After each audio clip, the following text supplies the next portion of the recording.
ឆ្នាំនេះខ្ញុំតាមញ៉ែមេម៉ាយឆ្នាំមុនតាមញ៉ែក្រមុំឆ្នាំនេះខ្ញុំតាមញ៉ែមេម៉ាយចាំងថាបាយក៏ឲ្យកោបាយណែអែមេម៉ាយណែមេម៉ាយក៏ស្រីមេម៉ាយតែវាមានទៅថៃដីឡើងថ្មីថ្មីមានកូនប្រើស្រាប់មេម៉ាយលើលើស្អាតខ្លាំងសាច់សចាំងត្រូវប៉ានហើយខ្ញុំយេមេម៉ាយលើលើស្អាតខ្លាំងសាច់សចាំងត្រូវប៉ានហើយខ្ញុំចាំចិត្តលងស្នេហ៍ជុំយងតែរងមាមុំអូនគិនយ៉ាងណាថ្ងៃក្រោយចូលដល់មេបាចាទុំចរចាចូលស្ដីអូនហើយអូខេបើអូនស្រឡាញ់បងថាមិនខុសទេឆ្លើយមើលថែរូបស្រីមិនអោយអូនអត់ឃ្លានទៅស្ម័គ្របងចុះបងមិនមែនប្រព្រៀនថាបងគឺជាស្ពានលតំណែងថ្មីថ្មីកូនអូនទាំងអស់តែកំប្រុសកូនស្រីអូនគុំទៅព្រួយអីវាហៅបងថាប៉ាប៉ាហៅបងថាប៉ាប៉ាអូនហៅបងថាប៉ាប៉ា Hello អាកូនប៉ាមេម៉ាយថាមិនចាញ់ក្រមុំឆ្នាំនេះខ្ញុំចាញ់ស្នេហ៍មេម៉ាយមេម៉ាយថាមិនចាញ់ក្រមុំឆ្នាំនេះខ្ញុំចាញ់ស្នេហ៍មេម៉ាយក្រមុំនាងរៀងប្រកាន់កាយអើមេម៉ាយប្រកាន់ចិត្ត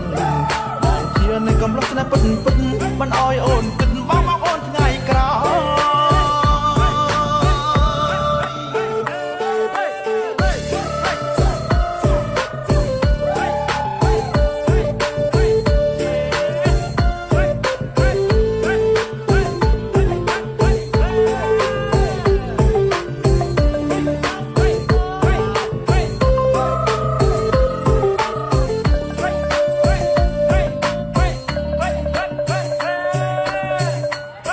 ឆ្នាំមុនតាមញ៉ែក្រមុំឆ្នាំនេះខ្ញុំតាមញ៉ែមេម៉ាយ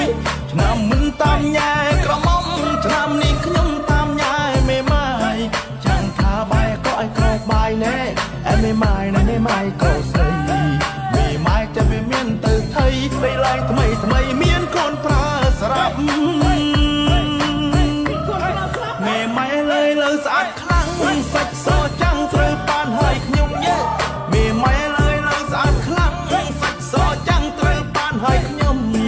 ចាំចិត្តលងស្នេហ៍ឈំយងតែរងវាមុំអូនគុំយ៉ាងណាថ្ងៃក្រោយជួលដល់មេបាចាទុំចរចាចូលស្ដីអូនហើយអូខេ